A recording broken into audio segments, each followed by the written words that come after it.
Hey everyone, आज मैं एक ऐसे टर्म के बारे में बात करने वाला हूं जो शायद आपने हिस्ट्री बुक्स में सुना होगा या अपने दादा दादी से, रैयत, या कभी कभी इसे रैयत या रयात भी कहते हैं। स्पेलिंग अलग हो सकती है, लेकिन इसका मतलब काफी गहरा है। तो रैयत का मतलब क्या है? यह शब्द पर्शियन और अरेबिक रूट से आया है और सीधे शब्दों में कहें तो इसका मतलब सब्जेक्ट्स या पीजेंट्स है।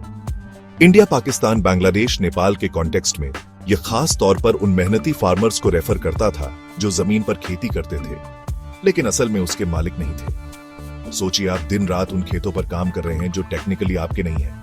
हाँ, यही है रैयत की कहानी। चलो एक सेकंड के लिए मुगल एरा में चलते हैं। तब रैयत का इस्तेमाल आम लोगों के लिए किया जाता था, खासकर फार्मर्स के लिए। एम्परर को तो रैयत परवर भी कहा जाता था, जिसका मतलब है लोगों का रक्षक। सुनने में अच्छा लगता है ना? लेकिन रियलिटी अक्सर कहीं ज्यादा हार्श होती थी। अब जमींदारी सिस्टम पर आते हैं। यहां चीजें थोड़ी और कॉम्प्लिकेटेड हो जाती हैं।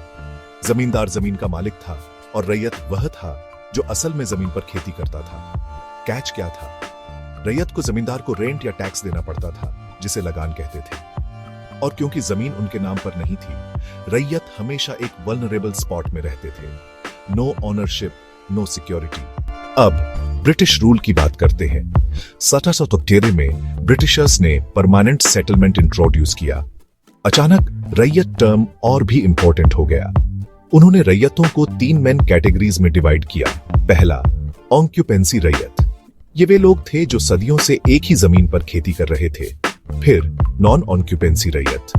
ये फार्मर्स थोड़े समय के लिए जमीन पर काम करते थे और ईमानदारी से कहूं तो उन्हें कभी भी बेदखल किया जा सकता था। फाइनली अंडर रैयत। ये सबसे वल्नरेबल थे क्योंकि वे दूसरे रैयतों से जमीन किराए पर लेते थे, जमींदार से सीधे नहीं। बॉटम ऑन ऑफ लैडर होने की बात करो तो आज के बारे में क्या?